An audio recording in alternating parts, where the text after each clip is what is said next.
Dinar dan dirham memiliki sejarah yang kaya dan panjang, bermula dari masa keemasan Kekhalifahan Umayyah pada abad ke-7 Masehi. Pada masa pemerintahan Khalifah Abdul Malik bin Marwan, dinar emas dan dirham perak diperkenalkan sebagai mata uang resmi Kekhalifahan Umayyah.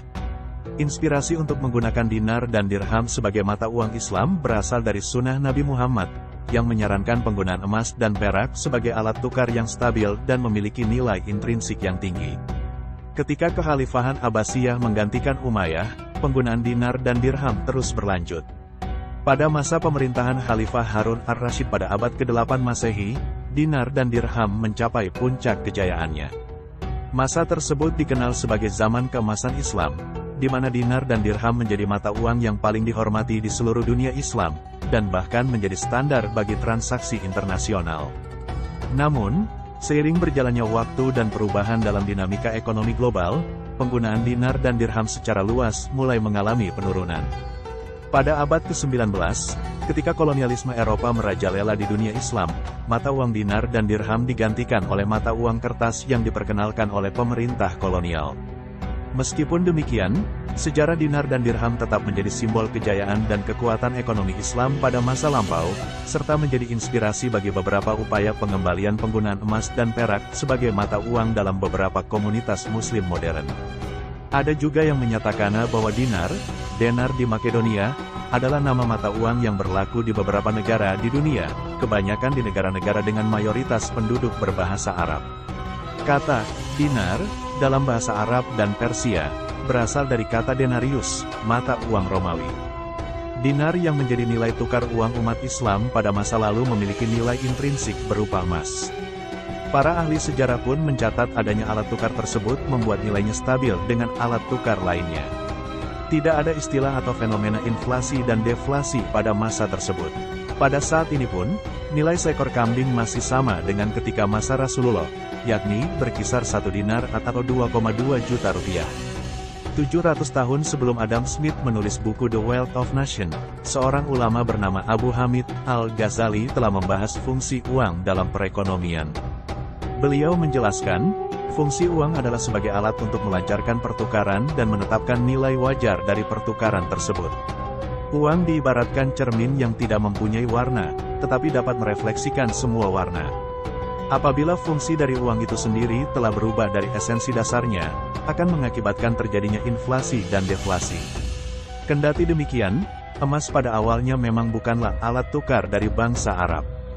Transaksi ekonomi bangsa Arab sebelum mengenal dan menggunakan emas adalah barter. Emas, dalam konteks ini dinar dan dirham, merupakan mata uang miliki bangsa Romawi dan Persia.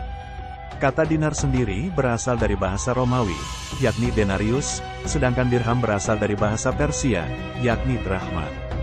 Beredarnya dirham dan dinar di Jazirah Arab dibawa oleh para pedagang Arab yang berdagang di Syam, di bawah pengaruh Romawi, dan Yaman, di bawah pengaruh Persia. Sebelumnya, bangsa Arab berdagang secara barter dan tidak pernah memproduksi mata uang sendiri. Akhirnya, bangsa Arab pun mengadopsi dinar dan dirham sebagai sistem mata uang mereka. Hal ini berlangsung hingga zaman Nabi Muhammad. Ketika itu, Nabi Muhammad, selain menetapkan dirham dan dinar sebagai alat tukar yang sah dalam perniagaan, juga menstandarkan 3 jenis dirham yang beredar kala itu menjadi 1 jenis dirham, yakni dirham 14 kirat. Dalam proses penimbangan bobot dinar dan dirham sendiri, Nabi Muhammad dibantu oleh seorang sahabatnya, yakni Arkam bin Abi Arkam. Dia adalah seorang ahli tempa emas dan perak pada masa itu. Pada masa Umar bin Khattab, ia menegaskan perihal timbangan atau bobot berat emas dan perak, yakni 7 dinar bobot atau nilainya setara dengan 10 dirham. Selain itu, Umar pun memerintahkan agar dirham dan dinar pada masa itu diberi tulisan Hamdalah dan Muhammad Rasulullah. Adapun dinar pertama milik pemerintahan Islam baru lahir ketika masa pemerintahan Abdul Malik bin Marwan. Tepatnya, sekitar 50 tahun pasca wafatnya Nabi Muhammad. Adapun bobot atau berat dinar Abdul Malik bin Marwan mengacu pada solidus, yakni mata uang Romawi Bizantium yang lazim beredar saat itu. Ia tidak membuatnya berdasarkan standar mitskol yang biasa digunakan pada zaman Nabi Muhammad. Selanjutnya, ekspansi yang dilakukan Islam ke wilayah Kekaisaran Persia, Irak, Iran, Bahrain, dan Transoksania, dan Kekaisaran Romawi, Syam, Mesir, dan Andalusia, menyebabkan perputaran mata uang ini meningkat. Bahkan, pada masa pemerintahan Imam Ali, dinar dan dirham merupakan satu-satunya mata uang yang digunakan. Hal tersebut karena dinar dan dirham memang dinilai memiliki nilai yang tetap. Oleh sebab itu, tidak terjadi masalah atau kendala dalam proses perputaran uang tersebut. Karena nilainya tetap, dinar dan dirham, selain digunakan untuk melakukan transaksi jual-beli, dipakai pula untuk menunaikan zakat. Imam Hanafi, misalnya, pernah berkata, bahwa ukuran nisab zakat yang disepakati ulama, bagi emas adalah 20 mitskol dan telah mencapai 1 hail, 1 tahun, dan bagi perak adalah 200 dirham.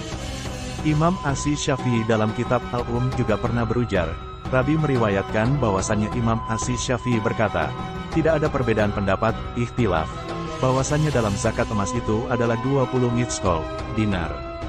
Kendati memiliki kelebihan, yakni nilainya yang selalu tetap atau tidak berubah serta dapat pula digunakan untuk menunaikan zakat, pemanfaatan emas dan perak sebagai mata uang telah ditinggalkan.